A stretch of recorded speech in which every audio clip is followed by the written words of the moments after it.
Hello, welcome back to Wandering into Wellness. Hello. Finn and Lydia here, joined by the lovely Courtney Tyler. You may or may not have heard of Courtney if you are connected to the sort of things our shop's involved in, where you're looking at local traditions around medicine. Courtney is the ticket. Courtney's specialization of the last few years specifically has been Amanita muscaria and the traditions around a very specific mushroom, but generally, Courtney, foraging has kind of been your gig, right? And we've got you in here to pick your top 5, what's in your basket, to see what sort of things you shop in when you're in a health food store. Yeah, I'm really excited to be here. Thank you for having me. Nice. This is a lovely thing to do. So yeah, out of my comfort zone. I don't always do this, but couldn't say no. Yeah. Well, I'm really glad you said yes. So we went around the shop. We found a lot of different things. Honestly, when we had you in this shop, I think it kind of makes most sense. It was difficult not to just do mushroom. But talk to us just briefly in terms of your when did mushrooms become a giddy thing for you? Just to give us a flavor of that before we kind of start diving into this. Yeah. Okay. So I think that I sometimes begin my talks and go, be really careful, because if you spend time with me, this is actually far more contagious than you might have realized. Yeah. You might wake up and realize that, like me, you are spending your days and nights talking about mushrooms, and even sometimes dressing like them, like a total weirdo. This is what I do. We've seen the post. You're good. So yeah, how did that happen? Sometimes I really feel that there's more at work here. There's more at play than simply my interests expanding. So I was always interested in health, and about 25 years ago I did the naturopathic course in CNM. Oh, okay. Long ago. God, I didn't know that. Yeah, that was in so my son's 22 now, so yeah, he was just about 3 years old, and my interest started then. But so there was a background in naturopathy, and I was most interested in acupuncture and herbal medicine. Mm-hmm. I kind of after that point there was a big life change, and Luca's father passed away, and then I had to realize, okay, I can't continue studying right now. I need to kind of I made my business, and I was a craft worker, and so always on my periphery I was studying wild food and food as medicine, and especially interested in that grows around us. And then as this developed through time, and it was always in my periphery and in my major interest, but I didn't have the full time to give it as I liked. And moving to the country, then moving to Wicklow about 12 years ago, I immersed myself really deeply in that practice of kind of connecting with the wild around us and how to use this food and medicine. And I saw the mushrooms everywhere around me. And I was intrigued and scared, like many people are. I just felt too intimidated. We have this mycophobia, right? Big time. We all do. And even those who know a little bit. And I think that knowing a little bit is the danger, because you're like, oh, I definitely won't touch them now. I might have gone in here with knowing nothing. Go like, feck it, I'll give it a try. Little field mushroom, what could possibly go wrong? Yeah. But now, when you hear the stories and what can go wrong, you're like, okay, forget it. So expertise takes a while, right? It does take a while. And I kind of was worried, like, do I have the capacity to take on such a big subject? And I'm really glad I decided to take that leap. But even for me, it was challenging to start teaching about it, because I know how much I don't know. But surely I found it so easy to be well outside my comfort zones, and sometimes finding myself on big stages. And I feel that my strong point is sharing my enthusiasm and passion in the way that I can bring the complexities of it all down to a little bit more. Like, sometimes it can be very sciencey and laboratory-ish, and the language can be really intimidating for people. Make me all scream here. My problem. Have difficulty just saying it. I'm sure you're throwing all those beta-glucans and polysaccharides at people, and sometimes people are just like, what are those? What the F are you talking about? What is that? Yeah. So I think I have learned somehow that it's my superpower to kind of break that down and make it really manageable for people, and get them as hooked as I am. So that's just it's making it tangible, isn't it? That's like making it so, like, and I think that's the beautiful thing, because a walk in the woods takes all of that science related stuff out of people's heads, and often I think probably medical people, particularly when you get them into a forest. I don't know if you've much experience of that, but if you ever have, it really changes them, and it changes how they're relating to you, how they're thinking about a topic, and how they're relating specifically to, like, the power of these things that are around us in nature, right? It's an interesting thing, I think, isn't it? Because I was just reading a quote today that was talking about how whenever productivity becomes the priority, necessarily our connection to nature lessens, and how so much of our society has become like that now. And I think what what you were talking about is that thing of like moving away to the country and then starting to really connect to that nature within, and then to be able to give people, like we did when we first started this, it was like, okay, we want to do podcasts, but we want to do them out in nature, we want to get people out of their boxes and try to go like, hey, could we think a little bit differently here? And it's such a thing, isn't it? I mean, I'm sure you see people who maybe they're not going to become mushroom nuts, but they just, even maybe they don't walk in the forest, and then they get this opportunity to walk in the forest and spend actual time in the forest and go like, heart rate slows down, breath slows down, you feel stuff underfoot, you're smelling all the smells, especially in mushroom season, there's so many smells and so much niceness, and then you start to remember, and it's that remembering of this connection to land, connection to our native practices, connected to the herbs, that reminds you like, actually this stuff is simple, it doesn't have to be, it is mystical and magical to people like us where we love it and we hear the folklore and stuff, but it's actually, it doesn't have to be that complicated. It's just about learning to support yourself and support the land around you at the same time. Exactly that. So diving in, the mysticism and the magic is interesting, because like, I think one of the things you picked, which I really like, is that immune boost tea from Bulk and Pantry, because it's taking what is like dried herbs, you know, herbal tea is like the least interesting thing to people who aren't interested in it. But when you find a way to communicate the magic of herbal tea, like Athena has with Bulk and Pantry, it's pretty cool, isn't it? Like that's you drink a lot of herbal teas. You drink. Especially since just finishing the Wild Biome project, where I was living on only wild herbal teas, opened up a whole new realm inside me. Because you know, they're not always sexy, they're a little bit, you know, they've got all of that going for them. They can be. And I think when I re-educated my palate, and for this period of time for this microbiome study, was living exclusively on wild foods, herbal teas had so much more richness and flavor. It was magnified, my palate was completely changed and transformed, and it gave me such a deeper connection to the beauty of an easy, accessible way to be drinking these herbs that are all around us, and having that diversity as well, because there can be so many wild things in a bag of tea, and I think this product does that so beautifully. I was blown away by seeing the freshness and vitality of the herbs that are in there, and the beauty. So imagine, we all know how important biodiversity is for our gut. You know, so many people. Well, we don't. That's the thing, isn't it? That is a thing. Yeah, we don't actually. We were talking to a client this morning who was in the shop, who was wondering about taking a single strain probiotic. I was like, yes, and that's what medicine loves, because a single strain probiotic is studyable, it's like identifiable, we can drill it down to its like base principles, and we can see what it does when we have put it against this thing or that thing. But the complexity is the thing. Actually, the more diverse our microbiome, the longer we live, like fundamentally, right? Yeah.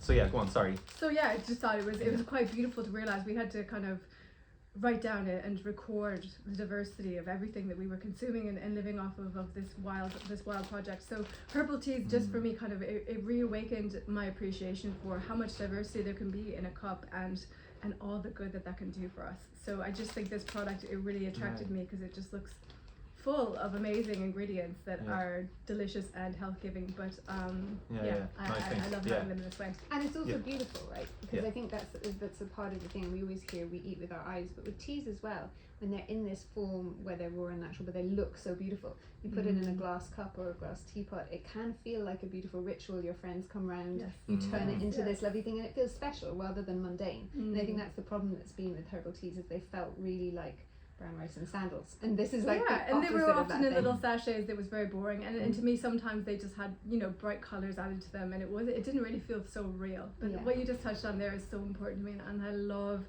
the act of different ways we can cultivate more ceremony in our lives.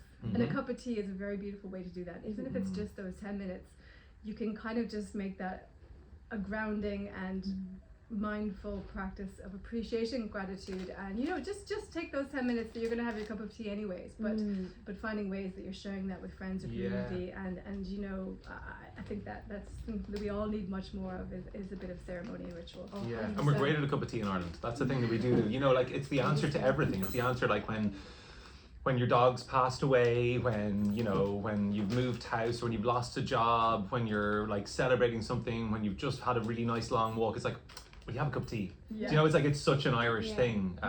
It's either that or a pint of Guinness. Like we have like two things, and the tea is such an important part. And I think that is a bit of a reference back to the fact that everyone knows, like, hot cup of tea in your hand, you're feeling kind of warm and nourished, and actually the drinking of it is kind of almost secondary. It's the doing of it and the invitation to do it. It's that's where it adds and to the sharing of a moment. It's bringing us together, isn't it? It's bringing us together in that moment. So it's much more than the cup of tea. It took me a long time to realize that when I first came to Ireland, because I've been here 27 years now. Right. But it was a slow learning curve to go. The importance of that tea is way more than how much I enjoy drinking that cup of Lions tea bag or whatever. You know, it's way more to say yes, and it's a sharing, it's a cultural connecting thing. So and also like every culture that you can think of has that ritual around tea. It's just like everywhere you go, Tibet, India, all the places like Morocco, all the places that I've been, they have their own ritual. Japan, China, Russia, they all have them. So there's something in that. There's something lovely, tangible connection to ancestry and stuff as well. And so Balkan poultry are organic as well, and they're from the Rhodope Mountains of Bulgaria. So they're full of all this lovely, beautiful stuff, and those mountains have like ancient history in them. Bit of power. Dragons, apparently. Dragons. Oh yeah. No kidding.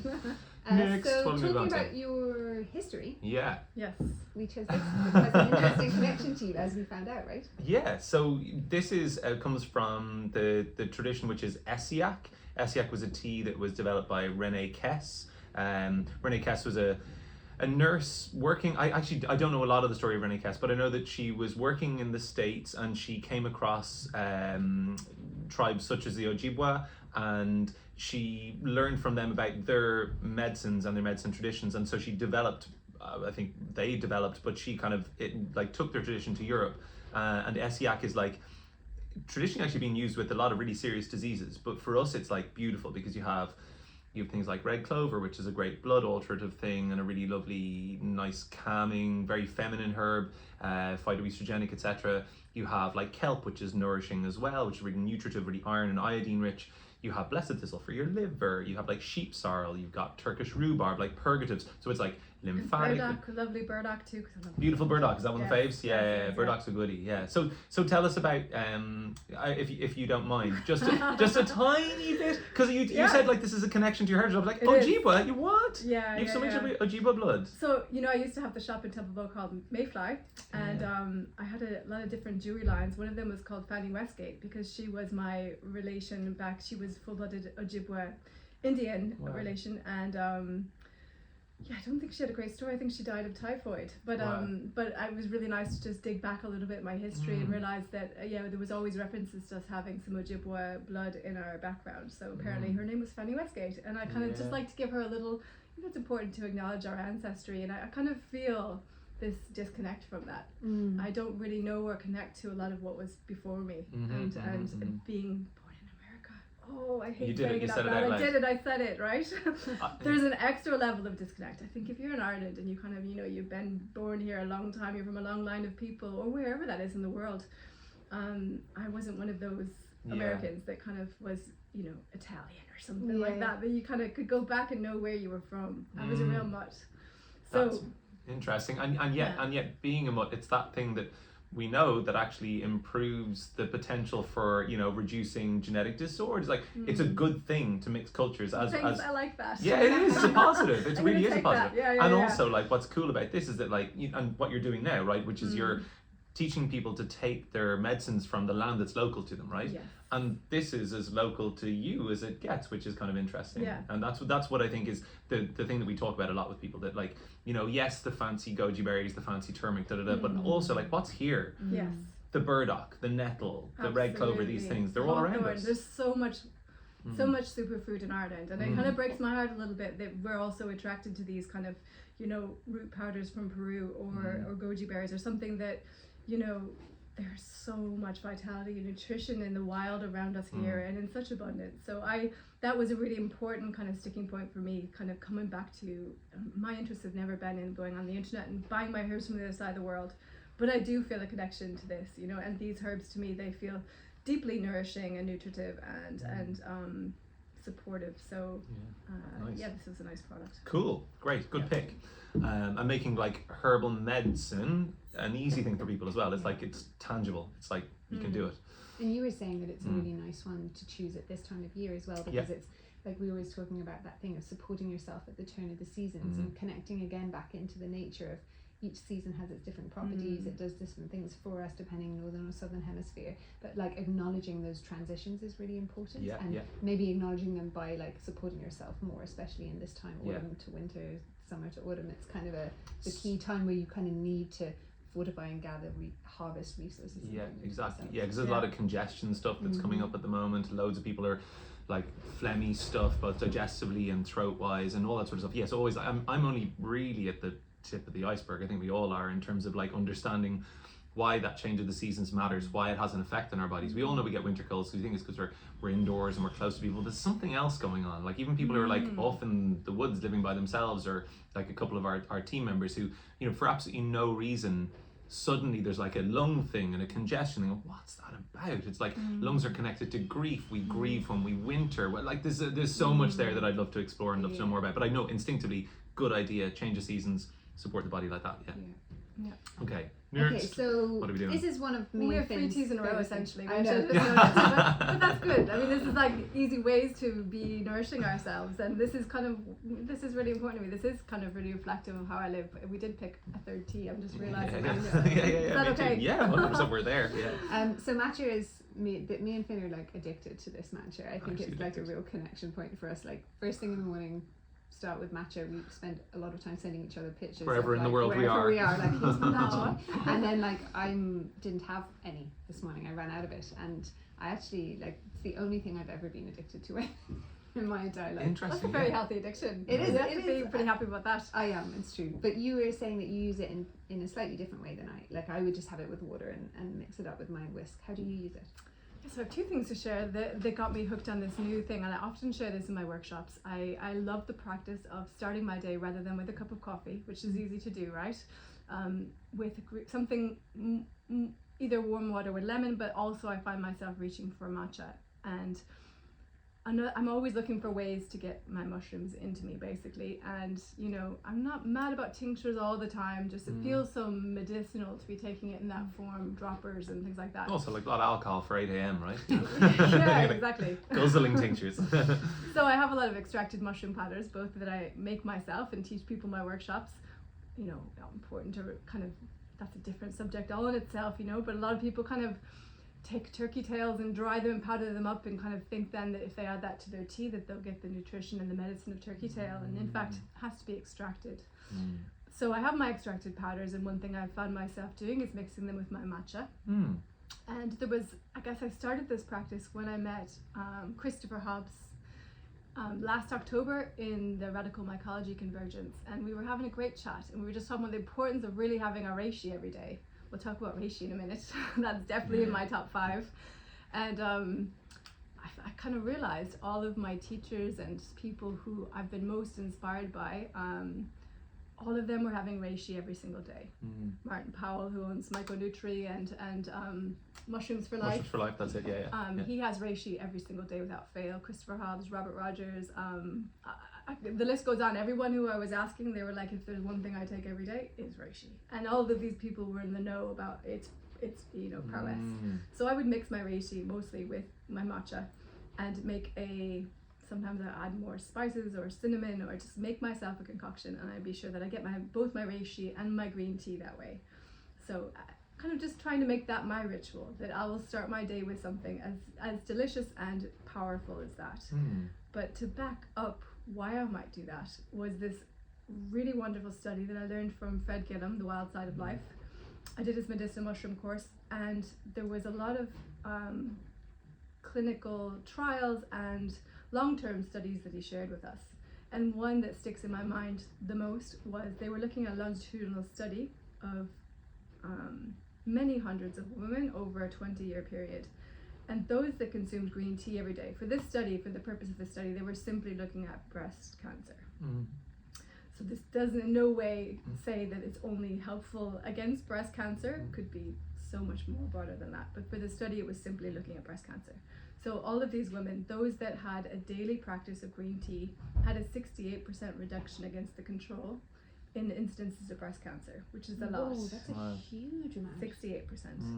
And then further, those that had a daily practice of having mushrooms regularly, didn't matter what kind, button mushrooms, oyster mushrooms, any kind, eating them at least 3 or 4 times a week, went up to 89% Wow. decrease against the control, which is huge numbers. Yeah. Like, Just to play devil's advocate, yes, because one of the big things that goes on in these studies, longitudinal studies specifically, is healthy user bias. yeah, It's really unfortunate. It's the same problem that we have with the blue zones as well. You're like, okay, this is what they do, but also they're doing everything else. And people are having 3 or 4, scoops of oyster mushrooms a week. They're probably also taking fish oils, staying healthy mind-wise. It's tough to know, but I mean, we know there's enough there pharmacologically that there is an effect, right? That's the interesting part. So whether people are willing to invest in those things that they want to pick apart, that's amazing. That really is a foundation. So whether there's those biases that absolutely exist, it's really hard to have clear studies in all of this. Yeah. It did kind of give me though an extra, having met Christopher Hobbs and introducing this in my day-to-day life, also going, wow, well, imagine that is it is that, even if that's suggestive of a little bit of what it could do to have this kind of mushroom, even if it's a touch in the right direction. But also, I think, as we know, I mean, people use that phrase, which I'm not that a fan of, habit stacking, but we know I've that never when heard you say that in your life, by the way. Really? There's probably why you haven't said it, because you don't like it. because I hate it. What? It's like ladder yoga flows. I hate that as well. But So never heard you say that. so don't say them. It's true. People talk about habit stacking, and it means like if you start your day with one habit that's healthy, you're much more likely to then go on and do other habits during the day. So you stack on to those things. And I think that that's true. What I definitely find is that if someone was to take on a practice of like mixing their mushrooms with their matcha, or even just their matcha, whatever way it is that they decide to do it, and the first thing that they do in the morning is something that's nourishing them, then you're much more likely to make a healthy choice after that. So maybe I'll do my yoga now. Yeah, exactly. Maybe I wasn't going to do it, but actually my yoga Yes. mat's there. Maybe I'm just going to go do that now. And I do think actually, maybe about the days I have this, which isn't every single day, but I probably am a little more likely then to do something next that's very nourishing and good for me. Great, So good I old think- habit stacking. Yeah. New podcast series coming up there. Lydia's Yeah. favorite hated words. So a whole focus on my own Ooh, habit stacking harsh. with me alone. Interesting. So now it seems obvious that we should talk about reishi. Oh yeah, we have We to. got it. We got to do it. So yeah, What are go your on. thoughts on reishi? I remember hearing about it first, weirdly, from Puka, from the guy Sebastian Pohl, who started Puka Herbs, in days when he was this really firebrand guy who was really interested in how we could do what we've been talking about, which is making food our medicine. And reishi mushroom, also known as the queen of mushrooms, the dancing mushroom, lots of like interest, the mushroom, the immortality mushroom as well. There's so many interesting references when you go back to like particularly Chinese, but also Ayurvedic medicine. Like it's this beautiful feminine thing, and I think probably in a world that's so predominantly masculine in terms of our practices, it like feels like it's the right thing for now. I know it's definitely the right mushroom for me. It's something I definitely need, because I have a natural tendency to be a bit of a bull in the china shop around most things, like internally and externally, and it really has a lovely quietening, calming effect. And we also know that there's this beautiful dual effect it has on the nervous system and the immune system. And we all know if the nervous system is heightened in terms of like reactivity, the immune system is necessarily more reactive. So everything goes on that fight or flight state at the same time. And the beautiful thing about reishi is that it's working on both systems, calming, modulating immune system response, and also calming the nervous system response to stress. And there's also just a million intangibles, because there's some stuff. I mean, what mushrooms and this communicative thing, like that's the magic, right, underneath the ground. That's the stuff you're the real expert in. Like what's going on in terms of how they facilitate everything else in nature. Basically, they're the glue that binds it and us together. And I think just touching on that thing, we're all interested in herbal medicine and these teas and these herbs and things, but now kind of going, yeah, but you know what? Inside 95% of those plants and trees and medicinal herbs is the mushroom. And what is the action? What's that actually contributing to this? And in many cases, they were able to kind of, there was a traditional Chinese medicine, there was an orchid that was highly revered for its properties in assisting against seizures. So it was a traditional Chinese medicine remedy, but they couldn't grow the orchid very easily in order to get more of the medicine. And when they started paying attention to how it grew in nature, they realized it was growing on the rhizomorphs of honey fungus. And when they went back to study the properties of the honey fungus, they realized that all of the effects they were most looking for to help with the seizures and things and the epilepsy was coming from the honey fungus, which is amazing. And there's quite a few other examples like that. But the endophytic fungus is living within the cell walls of our plants, and the contributions they also have. So it's more than just the herbs we've always been talking about.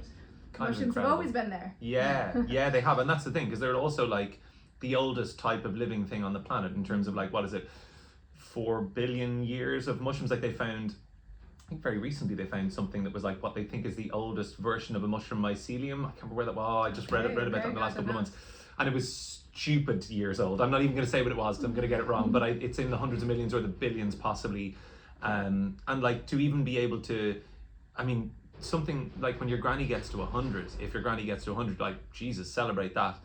We can't even put into context what that sort of thing means for how much evolution has gone on inside a species or a group of species of whatever you file them, whatever they call them, to be able to live off an environment, adapt to environments, develop beneficial relationships with other things within its environment, like with the orchid, and like all of those things. We don't like what's the that amazing stuff called lichen.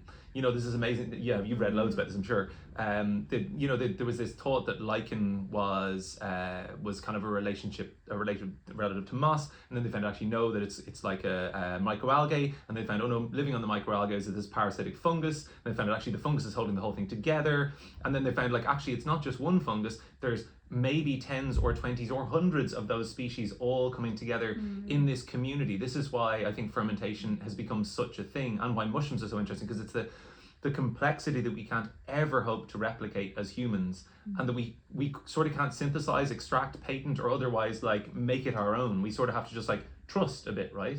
Yeah, that's the beauty of it, I think. Yeah, so I think what reishi's brought to me, introducing it, inviting it into my life, not daily, I don't do everything every single day, my life really isn't like that, but really reaching for trying to have these practices that help cement in some more ritual, that I can kind of keep these grounding practices in me. Reishi has become a big part of what I'm trying to do every day, and I love to kind of just generally, I wouldn't think that there's one thing we should do every single day, but what I like to teach about mushrooms is we can kind of, even though they're so powerful as a medicine and they can do, you know, all this kind of modulating of our immune systems and so much else, we can still treat them as a food at the end of the day. You know, contraindications are very few, whether you're pregnant, whether you're breastfeeding, whether you're taking other medications, we can still reach for these as our medicine. And I think that's quite astounding, isn't it really? Yeah, exactly. Yeah, because there's no, that is actually magic. That's like the biggest thing, because everything else that we take as a food or a herb, it will have nutrient, herb interactions that are either established or unestablished, but unpredictable. What's amazingly predictable at mushrooms is that every study they put it into, it only ever enhances. It doesn't ever like make something dominant so that something else fails. It's weird. Like there's this facilitatory potential that we don't really understand. I remember that's what Sebastian Pohl was talking about. He's like, it's this, like there's an extracellular component to what mushrooms do, whereas we know that herbs, we can identify most of the actives, or well, we can't, but we can identify some of the actives enough to know what it's doing in terms of phytochemical effects on a cell or a particular type or group of cells. But within mushrooms, there's this chat that goes on where it's like, what do you need? I'll get it over here. You're like, what? Like, what's going on? Like on the inside our bodies and in nature, it just blows my mind. Yeah. So I think I hear a lot of people saying, you know, a lot of people refer wrongly to mushrooms and say they're immune boosting. And you said it right, saying they're immune modulating. Yeah. So in my personal circumstances, when I was a little girl, I was probably, I kind of through my naturopathic studies went back to, why am I suffering so many allergies? And I looked back to my young history, and I had chronic ear infections as a young girl, probably because I was allergic to dairy, and it was a major part of my diet. It was a lot of crap dairy when I was young. So I had these chronic ear infections, and I was given antibiotics my entire childhood. Just like, here's more antibiotics. No one ever went, what's the reason she's getting all these ear infections? I was just given a whole entire childhood of antibiotics. So pretty desperate to my gut, obviously, you know. I found myself from the age of about 12 on antihistamines because I could not get through a summer without dying of being allergic to nature, hay fever. Like, how terrible to be allergic to the air around us, and especially allergies to insect bites and things. I would be highly reactive. And so much of my life I was taking antihistamines and still suffering very severe allergic responses to things. So I've had great relief from many things, trying to rebalance, get my gut back in better condition. So many things have contributed, and my interest in fermented foods is really, really important. But I think the biggest change I've seen has been since I've introduced reishi daily. Wow. And it was Martin Powell who told me that, actually. Okay. Yeah. He was like, for anyone who's suffering hay fever or the other serious allergies, take reishi every day. And it's been amazing to have this absolute cessation. Is that how you say it? Yeah. It's a word I only read rather than say. But of all of my allergy That's wild. responses. Like, That's wild. it is astounding, and that's what we read that they do. That's what we know that they do. So whether your immune system is underactive and you're getting loads of bugs and flus and you're run down, or you're getting some infection, or our immune system is way too overactive and your allergies or your autoimmune diseases are kicking in, what mushrooms do for us, the gift they have is bringing that back to where it's meant to be. Yeah. You know, the balance. so I really feel I've had that gift from reishi, and it's astounding. It's That's a big life-changing, deal. really. Yeah. So Wow, nice. We Everyone can talk all day definitely- about that one, everyone that's for sure. definitely we wants could, to- there's loads Grab more your I wanna reishi. say. Yeah. No, but it's Back not claims for your a long- butt. a long podcast. Yeah, We've been promising that for ages. we have. Yeah. We did one as well. Wait, no. Yeah. No, I stood you up, I'm so no, sorry. She cancelled at the last minute. Yeah, It it was hasn't come- We COVID. never had you on. No. No, we were We supposed booked to. it and then there was COVID. I meant to say sorry, guys. I was struggling at that time. It was No, ages no, ago. no, no, COVID no. lockdown, and I stood you up. So sorry. God, in my head. Invite me again. That's so It weird. was in so my head. good. You were like, but our last one was great. Yeah, I was like, what? But I remember. Anyway, that's odd. There you have false memory. The last thing we picked is this little guy here. So, gut health. We've just kind of like rounded in on that, and it seems kind of appropriate. Slippery elm.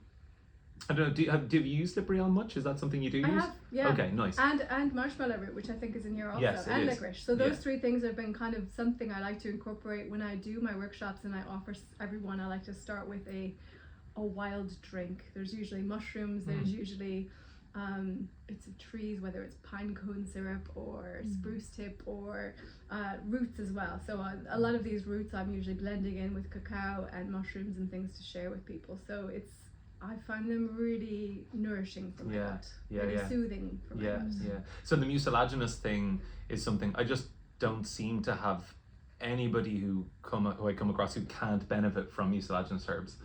That, like, you know, the mouse model studies where they look at the gut mucosa, which is this internal extra lining that their body has as a buffer against what is very fragile human internal surfaces that should never really be in contact with the outside world. Like, if we turned ourselves inside out, we wouldn't survive. And hence that mucosa has got such a powerful protective effect, but also it provides like the home for the types of bacteria you want there, certain types of immune cells, all sorts of stuff. And yeah, the mouse model studies, they show in like with Crohn's colitis suffering mice, ones they've predisposed to awful. But anyway, so they, and where in Crohn's colitis, one of the things, you have inflammation along the gut lining, and you have the lumen is totally exposed. So you have this mucosal barrier is just ruined. It's just ulceration and awful things happening.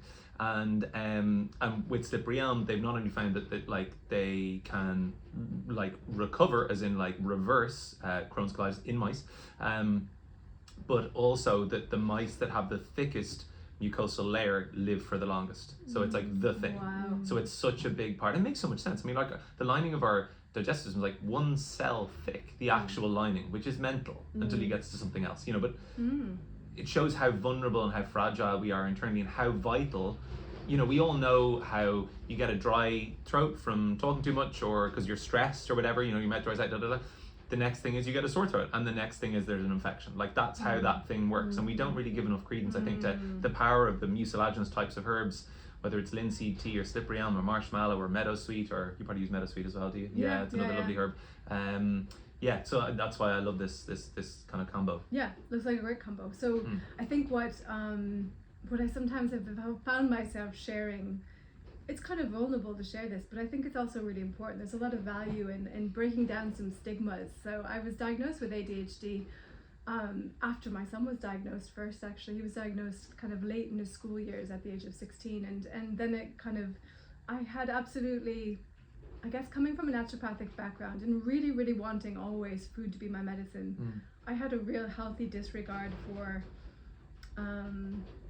I guess the American health system and the fear of kind of over medicating children, which I really saw growing up in America. My mother had a creche in the house, and I remember the wildest boys getting drugged, and I remember just even then going, what, that can't be true, is it just made up? I don't know, just really really strongly against the ideas that it could even exist. So find myself saying that I have it was a huge leap, and it was really scary for me to even investigate or explore how that was. But actually, so much healing has come from realizing that while having ADHD and being neurodivergent has caused a lot of difficulty and pain in my life and my relationships, it's also my superpower. There's a lot of good it gives me. But I think that supporting my gut health, we all know that, hopefully we're all learning that connection of how important our gut and our mental health is. So doing things to further support both of those things in me has been very important. I've really struggled in times, sometimes, depressive times or lots of anxiety. I didn't always have the words for these things, and I would kind of hide it away shamefully and never say them out loud. And people who knew me, even if they knew me really well, they might not have known those things. How many days I have off that nobody sees, and I felt so ashamed by that. So I think just speaking out a little bit more about it has been important for me, because I usually find people reach out afterwards and say, thank you for mentioning that. I was so scared to say it, or it's so shameful to me too. So I think that, I've just found lots of support by kind of looking after my gut a bit better. And my mental health. Good, amazing, and thank you for sharing that. Like, I find that I had the same issues with you about that, like over pathologization of culture in general, and I'm also resistant to the ADHD terminology because of that last D, which is disorder. And I feel like there's such a growth in recognition of ADHD within the world that, like, it's almost like it's a new order, a response to environment, as opposed to a disordered condition. It's a disordered environment that's led us to this, whether it's there's hereditary elements, or there's like environmental stuff in terms of like antibiotics as a kid, or the types of things that we're fed in terms of our diet of media and these sorts of things. But I feel like that sort of like equalization of things, where we can kind of talk about it as a superpower, and having an understanding that's just our nature as opposed to like a disorder. That's the part that I'm, and yes, the response for a lot of people is to get support from medication for those things, and that's also valid. But again, it's because of the disordered environment there's requirement almost for life. And I feel like there's an awful lot of like, as you know, the what is it called, the manual, the standard diagnostics manual, which gets rewritten every few years by a panel of 12 eminent psychiatrists, psychologists, whatever, and they decide what the diseases of the mind are, and they change them. And sometimes they go, actually, that was a disease last time, and that's not anymore. And people are like, what? Well, you said I had a thing. I don't have a thing? What's the thing now? Is it bipolar? Is it, what is it? And so I feel like that it's a really great thing to know people with ADHD are willing to speak about it, and B, to like just see it in a way that's like, a superpower. It's something that's just part of your complexity of who you are as a human in response to the environment that we have, all that crap, right? I think that the reason why it was supportive to have the diagnosis and then deeply research it, and I guess some understanding of the ways that life has felt really, really hard for me. There was some really supportive kind of resources online, like there's an Instagram, actually ironically called Courtney ADHD. No way. It's not me, right? But she's great. She's in America, and she teaches about it. Okay. And she had a really great analogy where she was kind of saying, imagine you have a job, right? This was about maybe the pain of being diagnosed late, or never having had support in your life for things that were a bit invisible or too stigmatized or unspoken or unacknowledged, but maybe this invisible difficulty, right? Could be easy, like, is she just lazy, or is she just like, what's wrong with her? Is she, she's not got her act together, whatever. But she had a beautiful analogy of kind of saying, imagine you're going to work every day, and on your way to work, you have a Fiat Punto, and every single time, it breaks down, something happens, you get a flat tire, your radiator blows, and every time you arrive to work and everyone goes, why were you late again? We all have a car, we all got here on time, how come you were late? And you just go, God, oh my God, are you not doing what I'm doing? Jesus, I did everything I could, I left early, and I filled up the tank, and I did everything, but still, look at all these things kept happening. And then you realize 20 years later that everybody else was driving a Tesla. That was her example. Okay, they didn't have the same tools. Of course they were all like, what's sake, you know? Anyway, the way she says it is probably a little bit more succinct and together. But I think though, looking at your life with a new lens and a little bit more, I think for me the medicine has been having a bit more empathy and realizing the things that are really a struggle and how to get more support for myself in that, but also that shame element of going, God, how come I am always late for work? Why is my taxes everyone else always can do late? this, but Why I can't. everyone else is doing these things? Mm. Why? And then going, but look at, not everyone else can do all those other things you're doing, and those things you just need to get some more support in, and then just changing the story within me to be a bit more accepting of myself. That has been life-changing. Yeah, it's a big deal. Big deal. Rather than going around going, what is wrong with me? Why can't I da-da-da-da? Yeah, that internal monologue, which I can imagine. And also, not so really interesting that you get, that's the process that's happened, and then that's the change of the narrative that you've had, whilst also diving deep into this world of mushrooms. And I really don't know anything about it like you guys do, but from what I understand, there's this huge, that the network that exists within mushrooms is about like community and diversity and nothing getting left behind, and everything being part of this whole that's supportive, but not everything does one thing, right? That all those things connect into each other. And that's, every time that I read about mushrooms and learn about mushrooms, I always find this real sort of salve of going like, we're not all meant to be the same. That's the beauty of the thing, right? But when we sit within community, we all have our special roles to play, and we all support each other, and then we work better as a whole. Yeah. And that's the thing, isn't it? That's what you're finding. It's like, okay, well, maybe I can't do those things, but I'm real good at those things. And so long as I have the support in the other areas, then we all work together to make this. And I guess I want to say the part that's the most vulnerable for me, and especially in front of you, Finn, to say this, and I've already told you this in the past, but the vulnerability of saying that in this case I chose to try and take the pharmaceutical solution, which was Ritalin, and against every part of me, it was such a fight in me to go. It was only because I was suffering such acute distress and anxiety, and it was during lockdown, and I was just going, oh my God, I can no longer, I need to do something for this acute state that I have always had within me but never had the words, and right now it's so powerful. I am not doing well. I decided to go, okay, well, what would it be like to try Ritalin? And if it helps, it helps, but maybe it won't. I had every expectation that no way would I find support from that. And Must have been having a shock. done, it was a shock, and then having all my life done everything else I could do to support these unspoken, unnamed conditions in me, all of the homeopathy, all of the acupuncture, all of the herbs, I think I have a vitality and a health at, soon it's our birthday, I'll be 46. It's shocking for me to go, oh my God, 46.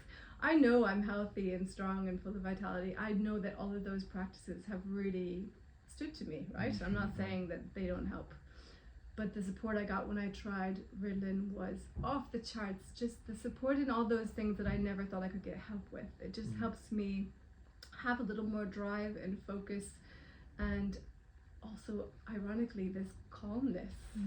It's a psychostimulant, but when I take it, I have this deep sense of taking a deep breath and my kind of nervous system calming down. Right. And sometimes it's and it doesn't always have to be either or, because I was so against the idea that I would have help from a pharmaceutical drug.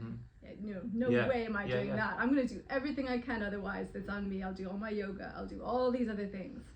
But I just want to say, for me in this circumstance, it was and rather than and or, and that's kind of something that I found really hard to accept myself or say out loud to people, especially like you, a health food store owner, and having all of these at your disposal.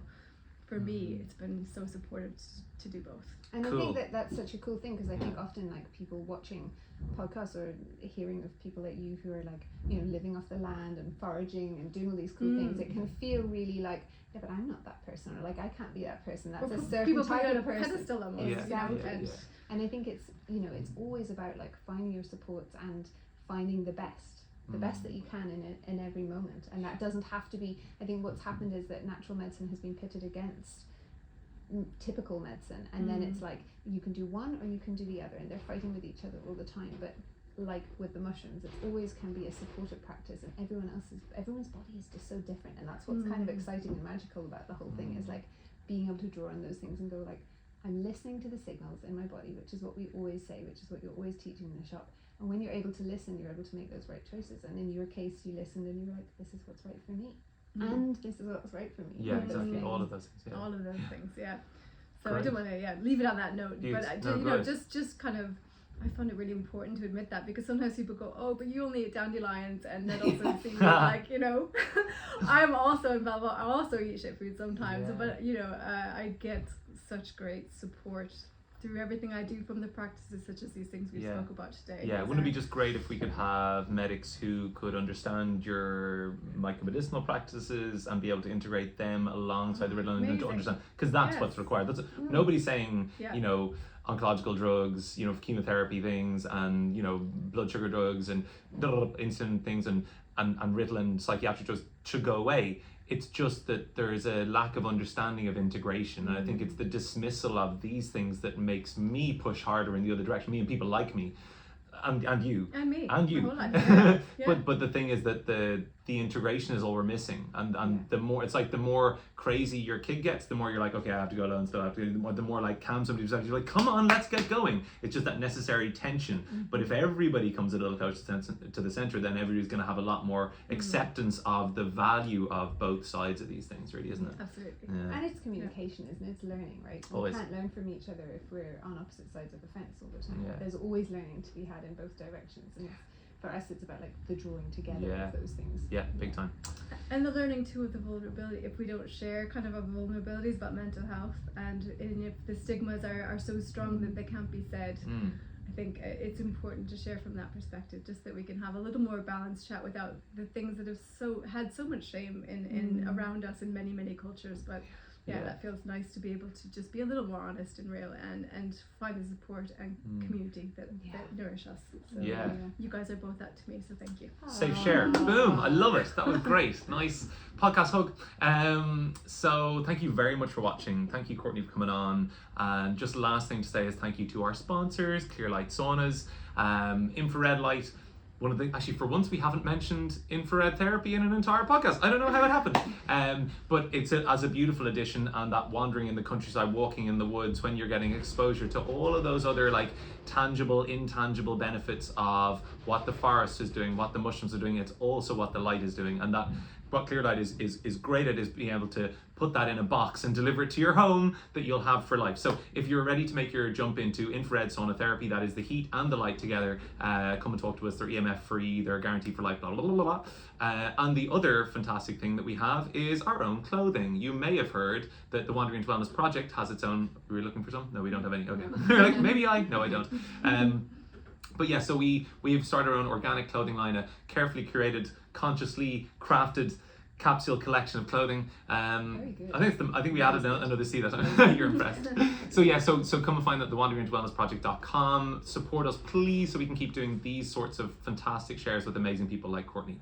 Thanks so much for watching. And if you want to find Courtney and find out about where all of her lovely foraging walks are done and all of her mushroom trainings, you can find her on. I'm really active on Instagram as Hips and Haws Wildcrafts, and my website is hipsandhaws.com. So I'll say that slowly because it's a mouthful. Hips and Haws is hips like rose hips, and haws like hawthorn berries. So hipsandhaws.com. Lovely. All right. Thanks a million for coming on. Bye everyone. Bye. Bye.